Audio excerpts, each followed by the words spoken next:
I see dead people. I see a superhero origin story.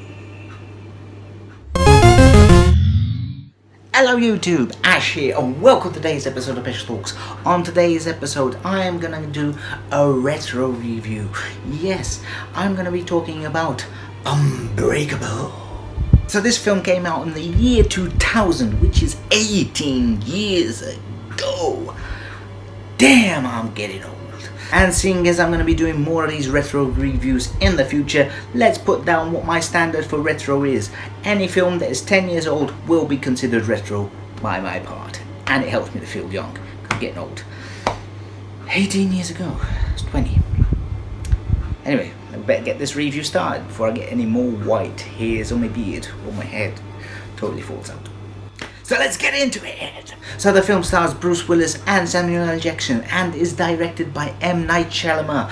This was his follow-up to his epic blockbuster success, The Sixth Sense. So it was always going to be a struggle for him to recapture the magic of The Sixth Sense. Did he manage it? Let's take a look at it. So one of the great things about this movie was when you saw the trailers or posters, you had no idea what this film was about.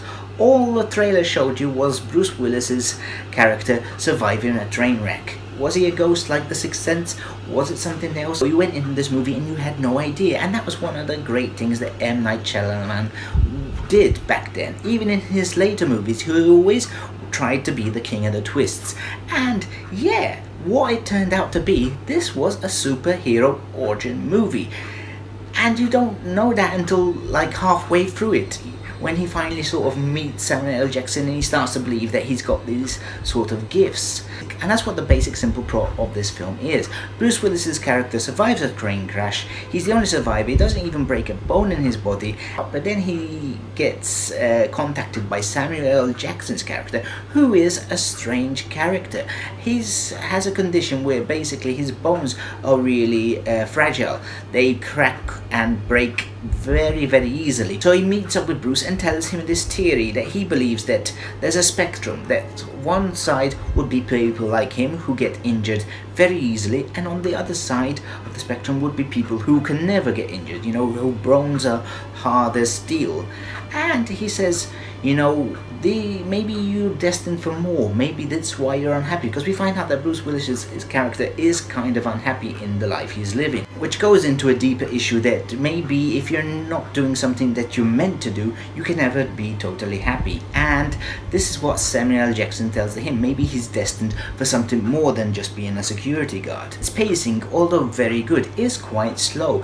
And, you know, although it does build up to a satisfying climax. And that sounds quite dirty. Oh well, I might edit it out, maybe not. Maybe. Depends how dirty you are. So anyway, but get back on track.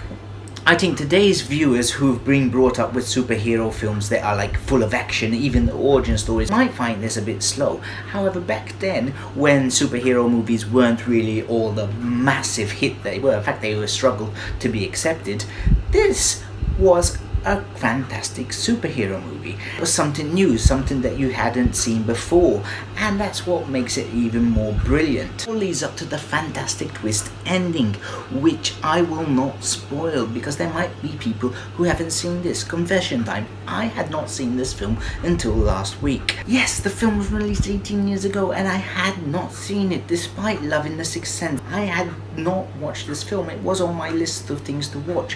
What made me watch it? Because I heard there's going to be a sequel. So I thought I might as well finally check it out. And boom, why didn't I check it out? I love superhero films, and this was really, really good. Isn't that much action in the film? However, you don't really need action to build a good story. In fact, the way M. Night directed it is you really root for the character and you really want to believe that he's something. Is he or isn't? Because we know M. Night was the king of the twists, so will he be a superhero or will it be something completely different? So it keeps you guessing right up to the end. As for the actors, both Bruce Willis and Samuel L. Jackson give a fantastic performance. You really believe that Bruce Willis is the normal guy who might not be normal, or is he normal, you know, all the twists and turns? And Samuel L. Jackson is great as the fragile person. However, you can tell that his love of comic books, because you do see that he's actually a collector of comic books, and he sells rare comic books or rare comic paintings. Back in the day, Samuel L. Jackson really used to give some really good performances. Not that he doesn't anymore. However, they were more toned down and they were more like menacing, but not menacing, sort of like, you know, really believable. And, you know, they work great together. They have great chemistry together. And one thing I will be looking at when I do a retro review is how does the film stand up by today's standard. And this film stood up great. There wasn't really that much technology in the film, and there wasn't that much use of mobile phones or anything like that which would date the film. It didn't have any special effects or things like that. It was just a normal film, and it stands up great. There wasn't anything wrong with it. I think it dated perfectly. There was, you know, okay, the pacing might be slower compared to today's superhero movies, as I mentioned. However, that was part of the charm. And I have to give props to M. Night Shyamalan, who wrote and directed this film. Back then, he could do no wrong.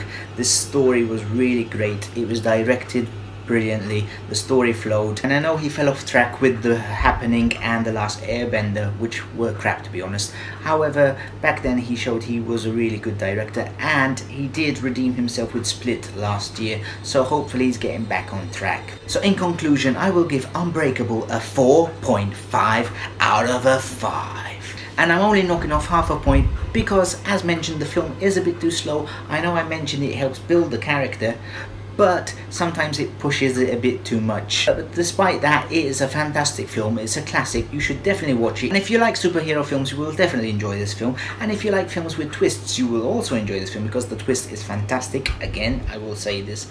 Brilliant twist. He was the king of the twist in The Sixth Sense and this. Yeah, so yeah, check it out. So if you like this video, please hit that like button and let me know in the comments, are you excited for the sequel to this film? Or are you worried that after 19 years it might be too long to make a sequel? I'm personally, as I said, I'm still fresh, so I'm looking forward to the sequel myself. So that's it for today. I've been Ash, and if you want to follow me on social media, please do. I have Twitter, I have Instagram, so follow away. And if you want to see more of my videos, please hit that subscribe button and click the notification bell. I do 1 to 2 videos every week, and I will see you next time. Bye bye!